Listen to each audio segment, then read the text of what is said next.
Hello hi welcome नमस्ते, मेरा नाम ऋतिक और आज हम फिर से बात करने वाले हैं एक और इंटरेस्टिंग कंसेप्ट के ऊपर। तो ये वीडियो उन बच्चों के लिए मोस्ट इंपोर्टेंट होने वाली है जिनके पास सब्जेक्ट है सेमेस्टर 2 में इंट्रोडक्टरी मैक्रो इकोनॉमिक्स। तो चलिए शुरू करते हैं आज की वीडियो। इस कंप्लीट सीरीज के नोट्स प्रिपेयर हो चुके हैं।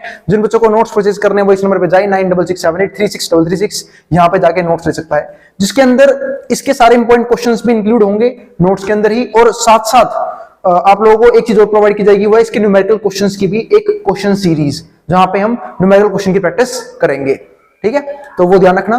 तो ये चीजें कंप्लीट होंगी आपके नोट्स में। अब आते हैं आज की वीडियो के ऊपर। तो आज का जो वीडियो का टॉपिक है वो हमारा है लेसन नंबर 3 का। लेसन नंबर 3 पर रहते हैं national income and national product. इसके ऊपर जो टॉपिक है हमारा वो है classification of the product aggregates according to the basis of valuation. यानी कि हम एग्रीगेट प्रोडक्ट की बात करने वाले हैं किस बेसिस पे? वैल्यूएशन के बेसिस पे। वैल्यूएशन दो तरीके से होती है, एक होती है फैक्टर कॉस्ट, एक होती है मार्केट प्राइसेस। इन दोनों को हम डिस्कस करने वाले हैं इस वीडियो के अंदर। उससे पहले भाई डिस्क्रिप्शन में कुछ चीजों के लिंक्स दिए हुए हैं, चाहे वो मेरे टेलीग्राम चैनल का लिंक हो, इंस्टा का लिंक हो, आप आराम से आके इंस्टा फॉलो भी कर सकते हैं ताकि कोई भी क्वेरी हो आप वहां पे मुझसे पूछ सके। ठीक है, क्योंकि मैं खुद हैंडल करता हूं। टेलीग्राम चैनल पे भी ज्वाइन कर सकते हैं। कोई भी फर्दर अपडेट्स होगी वो वहां पे भी मिल जाएगी आप लोगों को। और इसके अलावा और भी लिंक्स गिवन है, चाहे वो मेरे व्हाट्सएप के ग्रुप का लिंक्स हो, वो भी वहां पे आपको प्रोवाइड कर दिया गया है, वो आपको वहां से मिल जाएगा। ठीक है, अब आते हैं आज के कंसेप्ट के ऊपर। तो आज का जो कंसेप्ट है हमारा वो है market prices and factor cost valuation basis. यानी कि दो तरह के हम कॉस्ट यूज करते हैं वैल्यूएशन के लिए, जिसमें से एक तो है हमारा मार्केट प्राइस क्या होता है, दूसरा हमारा फैक्टर कॉस्ट क्या होता है। तो समझते हैं मार्केट प्राइसेस को और फैक्टर कॉस्ट को, जो हमारा वैल्यूएशन का बिल्कुल बेसिस है, वो समझते हैं। तो पहली बात तो समझते हैं मार्केट प्राइस का मतलब क्या होता है, फैक्टर कॉस्ट का मतलब क्या होता है। जब भी किसी भी चीज में टैक्स इन्वॉल्व हो जाए तो हमारा मार्केट प्राइस होता है। जब तक टैक्स इन्वॉल्व नहीं था वो हमारा क्या था, फैक्टर कॉस्ट था। फॉर एग्जांपल अगर मान लो ये मार्कर जो है, ये मार्कर है, ठीक है, जो 20 रुपए में लेके आया हूं, पता है आपको, ये मार्कर जो है ये स्टार्टिंग में था 17 रुपए का। यानी कि कंपनी इसे बेच रही थी 17 रुपए में। कौन सी कंपनी? जिसने इसे बनाया था, चाहे वो डोम्स हो, कोई और कंपनी हो, जिसने इसे बनाया, वो इसे 17 रुपए में बेच रही थी। लेकिन अब क्या हुआ, गवर्नमेंट आई रोल में, गवर्नमेंट कह रही अच्छा हमें टैक्स नहीं दोगे, ऐसे कैसे, हम तुम्हारी फॉर्म नहीं चलने देंगे। तो गवर्नमेंट बोली हमें टैक्स भी चाहिए। अब जब गवर्नमेंट को टैक्स चाहिए, गवर्नमेंट बोली मुझे चाहिए एक मार्कर पे 3 रुपए टैक्स। तो इसे बोलते हैं हम लोग इनडायरेक्ट टैक्स। अब इनडायरेक्ट टैक्स क्या होता है वो भी समझ लेते हैं साथ साथ। देखो टैक्स दो तरह के होते हैं, direct and indirect. Direct tax वो टैक्स होता है जो जिस पे लगाया जाए वही भरे, इसको हम बोलते हैं direct tax. For example income tax एक टाइप का क्या है, डायरेक्ट टैक्स है। कॉर्पोरेट एक टाइप का क्या है, डायरेक्ट टैक्स है, यानी कि जिस पे लगाया गया है वही भरेगा। लेकिन जब भी हम किसी प्रोडक्ट पे टैक्स लगा रहे हैं, ठीक है, तो क्या करेगा, अब प्रोड्यूसर कह रहा है अच्छा इस तरीके से तो भाई मैं आपको अपना प्रॉफिट दूंगा नहीं, अगर आप टैक्स लगा रहे हो तो कोई दिक्कत नहीं है, हम इसे प्राइस में ऐड कर देते हैं। तो प्राइस कितना हो गया, 20 रुपए। प्राइस कितना हो गया, 20 रुपए। तो इसको हम बोलते हैं मार्केट प्राइस। यानी कि गवर्नमेंट ने कहा कि पर यूनिट पे 3 रुपए टैक्स दो हमें, तो जो प्राइस होगा 20 रुपए होगा। अब इंडायरेक्ट टैक्स क्यों है, क्योंकि लगाया किस पे था, प्रोड्यूसर पे, जिसने वो गुड्स या फिर जिसने सर्विसेज प्रोड्यूस करी है। लेकिन दे कौन रहा है यहाँ पे, कंज्यूमर, जिसने वो चीज खरीदी है। तो यहाँ पे ये बात समझते हैं। तो goods and services which constitute any national और domestic product aggregate have to valued in terms of market prices. यानी कि देखो नेशनल इनकम में क्या लेते हैं, गुड्स और सर्विसेज की फाइनल वैल्यूज को, वो भी जो हमने क्या की है, प्रोड्यूस की है एक साल के, एक फाइनेंशियल ईयर के ड्यूरेशन में। तो हम लोग ना उससे कैलकुलेट करते हैं किसके बेसिस पे, मार्केट प्राइसेस के बेसिस पे। However market prices of most goods and services include taxes. जो गुड्स एंड सर्विसेज होती है ना, उनके मार्केट प्राइसेस में क्या इन्वॉल्व होता है, टैक्स जरूर इन्वॉल्व होता है। सच एज सेल्स टैक्स हो गया, या फिर excise duties of various types and custom duties, property tax, ये सारे कुछ टैक्सेस इन्वॉल्व होते हैं। वैसे फिलहाल तो अब हमारे पास इनडायरेक्ट टैक्स के नाम पे एक ही टैक्स बच गया, वो क्या है, GST, goods and services tax. उम्मीद आप लोगों ने पढ़ रखा है, कभी नहीं पढ़ा तो कभी बात करेंगे डिटेल में। तो ये हमारे क्या होता है, कुछ टाइप के टैक्सेस होते हैं जो इन्वॉल्व होते हैं। Such taxes which are collected through sellers and which can be shifted to buyers. लगाया किस पे आता है, ये देखो ऐसे टैक्सेस क्यों बोलते हैं इनडायरेक्ट टैक्स, यही रीजन है इनडायरेक्ट टैक्स बोलने का। Such taxes which are collected through sellers, इसे देते कौन है, seller, but which can be shifted to buyers. ये शिफ्ट किस पे होते हैं, बायर्स पे। आप कहीं पे खाना खाने जाओ, आप किसी रेस्टोरेंट में गए खाना खाने, ठीक है, और वहां पे जाके बिल लेना, कभी उस बिल पे टैक्स लगा होता है सीजीएसटी के नाम से या फिर जीएसटी के नाम से सिर्फ। तो जीएसटी क्यों लग रहा है हमारे खाने के ऊपर, यानी कि हम कंज्यूमर जो है वो जितनी भी चीजें कंज्यूम करते हैं, मोस्टली हर एक चीज पे जीएसटी जरूर लगाई जाती है। और जीएसटी क्या है, एक टाइप का इनडायरेक्ट टैक्स, जो भरना किसको चाहिए था, प्रोड्यूसर पे लगाया गया, लेकिन भर कौन रहा है, उसे कंज्यूमर भर रहा है। तो इस तरह से क्या बोलते हैं, एक तरह का इनडायरेक्ट टैक्स, क्योंकि जिसकी इनकम नहीं है उसको वही भर रहा है। अब मान लो किसी के घर में जो उसके फादर इनकम जनरेट कर रहे हैं, अब उसके जो बच्चे हैं वो किसी ना किसी टाइप के गुड्स या सर्विसेज यूज कर रहे हैं, तो क्या उस पर टैक्स नहीं लगा होगा? बिल्कुल लगा हुआ टैक्स। वो क्या है? इनडायरेक्ट टैक्स है। तो यहाँ पे क्या लिखा हुआ है, shifted to buyers through high prices, ताकि अब इससे क्या होता है, प्राइसेस हाई हो जाती हैं, are known as indirect taxes, और इसी को हम क्या बोलते हैं, इनडायरेक्ट टैक्सेस बोलते हैं। अब नोट में क्या है, taxes of this type do not affect size of incomes directly. ये डायरेक्टली इनकम की साइज को अफेक्ट नहीं करते हैं, क्योंकि इनकम पे टैक्स तो लगा नहीं है, क्योंकि इनकम पे टैक्स एक डायरेक्ट सोर्स ऑफ टैक्स है। यानी गवर्नमेंट सीधा मांग लेती है कि अगर आप एक टैक्स स्लैब के अंदर आते हो, आपकी इनकम एक टैक्स के अंदर आती है, टैक्स स्लैब के अंदर आती है, तो आपको इतना % एज अ टैक्स गवर्नमेंट को देना पड़ेगा अपने इनकम के ऊपर। तो वो तो अलग हो गया। तो जो ये है ना हमारे पास इनडायरेक्ट टैक्सेस, यानी कि जो हम पे करते हैं, जो प्रोड्यूसर और भरते हैं हमें, वो हमारी इनकम को डायरेक्टली अफेक्ट नहीं करती, क्योंकि हमारी इनकम में कोई भी चेंज नहीं आता, लेकिन अफेक्ट जरूर करते हैं। कैसे? वो समझते हैं, the affect incomes only through their prices increasing effect by reducing purchasing power of money. हम सिंपल सी बात जानते हैं, हमारी इनकम को बढ़ाने के मतलब अगर मुझे अपनी इनकम को बढ़ता हुआ देखना चाहता हूं मैं, उसके दो ही तरीके होते हैं, या तो डायरेक्टली मेरी इनकम ही बढ़े या फिर चीजों के प्राइस कम हो जाए, है ना। तो दोनों किसी से मेरी इनकम इफेक्ट होती है। एक सिंपल सी बात है, जब गवर्नमेंट ने टैक्स लगाया किसके ऊपर, कॉर्पोरेट बिजनेसेस के ऊपर, यानी कि गुड्स और सर्विसेज के ऊपर टैक्स लगाया। अब उस टैक्स लगने की वजह से होगा क्या, उस चीज के प्राइस बढ़ जाएंगे, और जब उस चीज के प्राइस बढ़ेंगे तो नुकसान तो अल्टीमेटली मुझे ही झेलना पड़ेगा। प्राइस बढ़ेंगे तो मेरी क्या होगी, परचेजिंग पावर कम हो गई, यानी कि मेरी इनकम सेम लेवल पे ही कम हो गई। क्यों? क्योंकि गुड्स और सर्विसेज महंगी हो गई हैं। अब अगर देखो दूसरा पॉइंट हमारा क्या है इस टॉपिक का, वो समझते हैं। When taxes are levied on sale और प्रोडक्शन ऑफ गुड्स, जब भी टैक्सेस लगते हैं सेल के ऊपर फिर प्रोडक्शन ऑफ गुड्स के ऊपर, देयर मार्केट प्राइसेस राइज, इनके मार्केट प्राइस राइज हो जाते हैं। Tax part of the market prices is collected by government, और जो टैक्स पार्ट है उसको कलेक्ट करती है, गवर्नमेंट कलेक्ट करती है। और आप लोगों को शायद तो मैं बोलूं तो यकीन भी नहीं होगा, हमारे देश में ना जब कोई चीज मैन्युफैक्चर होती है उसका रेट निहायती कम होता है, लेकिन जब वो मार्केट में आती है ना उसका रेट 2 गुना, 3 गुना, 4 गुना, 5 गुना ऐसे होता है। यानी कि टाइम्स में बढ़ता है, यूं नहीं 10% से बढ़ गया, 20% बढ़ गया, नहीं, डायरेक्टली 100%, 200%, 500% ऐसे बढ़ता है हमारे देश में प्राइस। क्यों? क्योंकि टैक्सेस लगने की वजह से, और जो बीच में ये मीडिएटर सेलर्स आते हैं इनकी वजह से टैक्सेस का रेट जो काफी बढ़ जाता है। आप कभी भी एक चीज चेक करना कि जब आप कोई चीज खरीदते हो उसको बनाने में कितना खर्चा है, यानी कि कंपनी से कितने बेच सकती थी, तो बहुत कम प्राइस बैठेगा उसका। इसका मैं आपको बस तो ये एग्जांपल, चलो मान लो मैं मार्कर का एग्जांपल दे दूं, अगर मार्कर 20 रुपए में खरीदा ना तो इसकी मेरे हिसाब से कॉस्ट पर मार्कर की मेरे हिसाब से ना हद से तो 4 से 5 रुपए होगी, इससे फालतू नहीं होगी इसकी मैन्युफैक्चरिंग कॉस्ट। ये होता है। चाहे आप मान लो अगर आपने कोई कोल्ड ड्रिंक वैसे नहीं करनी चाहिए, चलो कोल्ड ड्रिंक पीते हो आप लोग कोई भी, ठीक है, लिम्का, कोक वगैरह, तो उसमें क्या होता है, अगर आप उसकी कॉस्ट में करो ना, उसकी कॉस्ट में क्या आती है पर बोतल पे 2 या 3 रुपीज। जो आप 40 रुपए लीटर लेते हो ना, 40 रुपए, 45 रुपए, 50 रुपए का लीटर लेते हो, उसी कॉस्ट आती है 2 रुपए, 3 रुपए, 4 रुपए पर लीटर। बाकी कॉस्ट किस में लगती है? एडवर्टीजमेंट में, शाहरुख खान को हायर करेंगे, सलमान खान को हायर करेंगे एडवर्टीजमेंट में, टैक्सेस में, उस चीज के लिए। तो when taxes are levied on sale or production of goods, their market prices rise, उनके मार्केट प्राइस राइज कर जाते हैं। Tax part of market prices is collected by government, और जो टैक्स पार्ट से गवर्नमेंट कलेक्ट करती है, and rest accrues to producers as factor income, और जो टैक्स के बचा पैसा ना वो प्रोड्यूसर का होता है फैक्टर इनकम। क्योंकि एक सिंपल सी बात है, प्रोड्यूसर ने भाई फैक्टर इनकम के लिए, अब प्रोड्यूसर ने कुछ पैसा रखिए तभी तो देगा अगली प्रोडक्शन के लिए पैसा लोगों को, तो फैक्टर इनकम हो जाती है प्रोड्यूसर की वो। दस एनपी जो हमारा नेशनल प्रोडक्ट है, वैल्यूड एट मार्केट प्राइसेस, और ये एक रीजन है कि हम जो है नेशनल प्रोडक्ट में इनकम टैक्स को, मतलब सॉरी इनकम टैक्स बोल रहा हूं, इनडायरेक्ट टैक्स को इग्नोर नहीं कर सकते। तो national product valued at market prices actually paid by the purchaser, और ये वो प्राइस यहाँ पे हम डिटरमाइन करते हैं जो प्राइस परचेजर पे करता है किसी भी गुड्स, किसी भी सर्विस को यूज करने के लिए, in higher than what accrues to producers, और ये हमेशा हायर होता है what accrues to producer as factor income, जो फैक्टर इनकम की तरफ से मिला है, by amount of indirect tax revenue collected by government. क्यों? क्योंकि बहुत सारा पार्ट तो है वो तो प्रोड्यूसर के पास भी नहीं पहुंच पाता। अगर मान लो कोई कंज्यूमर जो है वो बहुत सारा पैसा खर्च कर रहा है किसी भी गुड्स, किसी भी सर्विसेज को यूज करने के लिए, तो वो सारा पैसा जो है वो एक तरह से मैं कह सकता हूं वो प्रोड्यूसर के पास भी नहीं आता। क्यों? क्योंकि मैक्सिमम जो बहुत सारा पैसा वो किसके पास चला जाता है? सीधा गवर्नमेंट के पास। तो मैं यहां पे सीधा बात करना चाहता हूं कि जो परचेजर पैसा खर्च करता है ना वो कभी भी सीधा उसके बराबर नहीं होता जो एक प्रोड्यूसर की फैक्टर इनकम है, क्योंकि बहुत सारा पैसा गवर्नमेंट अपने पास रखती है एक टैक्स के तौर पे। इसके बाद एक और पॉइंट समझते हैं इस टॉपिक में, two alternative valuation of product aggregates, one in terms of market prices paid by purchasers, जिसको हम बोलते हैं विच इंक्लूड इनडायरेक्ट टैक्स। यानी कि दो अल्टरनेटिव है वैल्यूएशंस के। तो एक तो क्या हो गया हमारा इनडायरेक्ट टैक्स, वो टैक्स जो जनता भर रही है किसी भी गुड्स किसी भी सर्विस को यूज करने के लिए।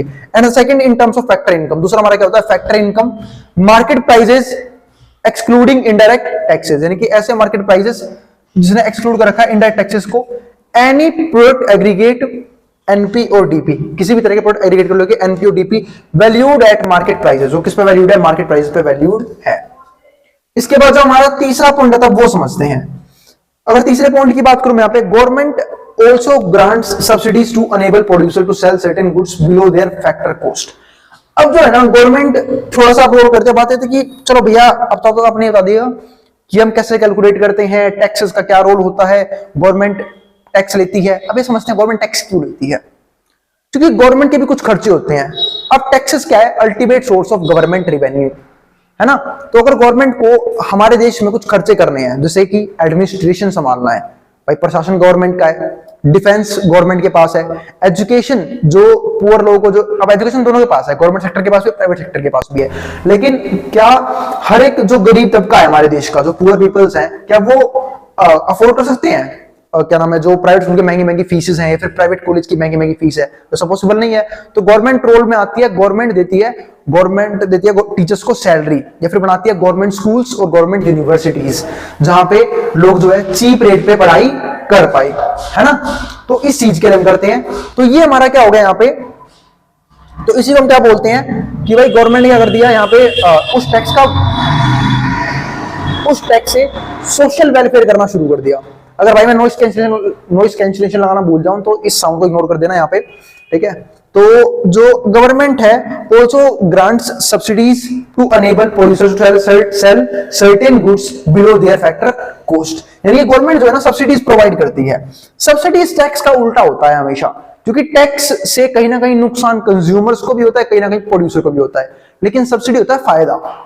कई बार जो गवर्नमेंट है वो सब्सिडी आम लोगों को भी देती है कुछ चीजों के ऊपर, ठीक है, और दूसरा कई बार कॉर्पोरेट बिजनेस को भी देती है कि भाई आप लोग सब्सिडीज लगाओ, सब्सिडीज लो हमसे, उसका बेनिफिट उठाओ, और जो चीजें है ना वो लोगों को चीप रेट पे सेल करो। और ऐसा क्यों करते हैं गवर्नमेंट, सोशल वेलफेयर के लिए, सामाजिक कल्याण, ठीक है, जो एक बहुत बड़ा मोटिव होता है इसके पीछे। क्योंकि ऐसा क्यों करती है उसका भी मेन रीजन ये है कि गवर्नमेंट जो हमारे अब देश में दो तरह के लोग रहते हैं, ठीक है, रिच भी काफी ज्यादा है और पुअर भी काफी ज्यादा है, और पुअर तो और काफी ज्यादा है, क्योंकि हमारे देश में क्या है अनइक्वल डिस्ट्रीब्यूशन ऑफ इनकम। 10% पैसा क्या नाम है वो 90% लोगों में बटा हुआ है, और जो 90% पैसा है वो 10% लोगों के पास है, जिनको हम रिच सेक्टर बोलते हैं। तो वो दिक्कत की वजह से गवर्नमेंट को ना यहाँ पे सोशल वेलफेयर का रोल प्ले करना पड़ता है कि हर लोगों के पास जो है basic needs, for example basic health maintain करने के लिए, यानी कि जो हेल्थ है हमारे उसके लिए उन्होंने हॉस्पिटल बना रखे हैं, गवर्नमेंट हॉस्पिटल्स, ताकि लोग इलाज करवा पाए, ठीक है। गवर्नमेंट स्कूल्स है एजुकेशन के लिए, और जो हमारा राशनिंग सिस्टम है, ताकि कोई भी जो गरीब व्यक्ति है किसी भी तबके से हो भूखा ना सोए, इसके लिए राशनिंग सिस्टम भी है कि बिलो पॉवर्टी लाइन को राशन भी दिया जाएगा। तो वो बात यहाँ पे है। तो सब्सिडी दी जाती है ताकि जो प्रोड्यूसर्स हैं वो कुछ चीजों को, ठीक है, सेल कर सके certain goods below their factor cost.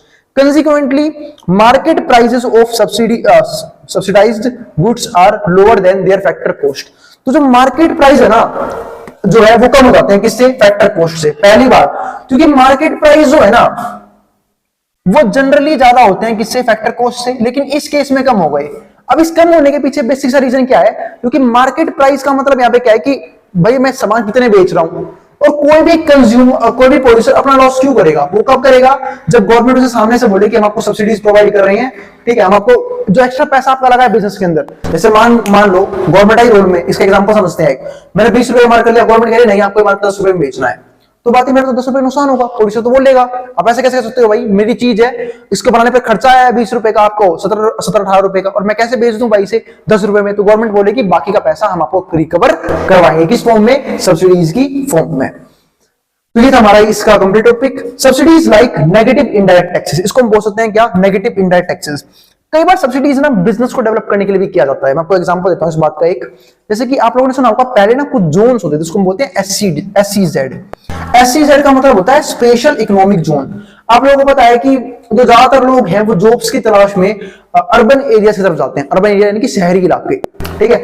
Rural areas पे जाना पसंद नहीं करते, रहना पसंद नहीं करते। क्यों? क्योंकि वहां पे इनकम के सोर्सेज नहीं है, इकोनॉमिक इंडस्ट्रीज जो है वो डेवलप्ड नहीं है, तो लोग भागते हैं कहां पे? शहरों की तरफ। तो इसलिए गवर्नमेंट लेके एक रोल यहाँ पे SEZ स्पेशल इकोनॉमिक जोन। तो उन्होंने यहाँ पे क्या बोला कि जो भी इंडस्ट्री यहाँ पे पैसा लगाएगी हम उनको उनसे टैक्स नहीं लेंगे, उल्टा उन्हें सब्सिडीज प्रोवाइड करेंगे। क्यों? क्योंकि वहां पे लोगों को एम्प्लॉयमेंट प्रोवाइड कर रही है, अनएम्प्लॉयमेंट दूर हो रही है, तो इसलिए गवर्नमेंट यहाँ पे सब्सिडीज देती है। तो कई बार बिजनेस डेवलप करने के लिए भी गवर्नमेंट सब्सिडीज देती है, या फिर कई बिजनेस जो अच्छा काम कर रहे होते हैं उन्हें भी सब्सिडी प्रोवाइड करती है ताकि वो अपना काम कंटिन्यू करती रहे। तो मैं तो यहाँ पे कह सकता हूं कि जो इनडायरेक्ट टैक्स है वो कहीं ना कहीं बिजनेसमैन को डिमोटिवेट करते हैं और सब्सिडीज है वो बिजनेस को मोटिवेट करती हैं। However, amount of subsidies paid in an economy is normally much less than the total revenue from indirect taxes। यानी कि जो अमाउंट है ना वो सब्सिडी की फॉर्म में देती है गवर्नमेंट, वो बहुत कम होता है किससे? टोटल रेवेन्यू जो कहां से मिला है? इनडायरेक्ट टैक्सेस से। एक सिंपल सी बात है भाई, इनडायरेक्ट टैक्स से क्या मिलता है? उससे पैसा, तो क्या होगा? टोटल रेवेन्यू ऑफ गवर्नमेंट, तो उससे तो कमी बांटेगी ना सब्सिडी की फॉर्म में। सारा बांट देगी तो बाकी चीजें कैसे चलाएगी? एडमिनिस्ट्रेशन भी है, डिफेंस भी है, स्कूल्स भी हैं, हॉस्पिटल्स भी हैं, बाकी चीजें कैसे चलाएगी वो? तो indirect taxes revenue net of subsidies is always positive, ये हमेशा लिखा रहता है, पॉजिटिव रहता है। तो amount of net indirect taxes of subsidies यानी कि माइनस में net indirect taxes is difference between two alternative valuation. दो वैल्यूएशन के बीच का डिफरेंस होती है ऑफ एनी प्रोडक्ट एग्रीगेट।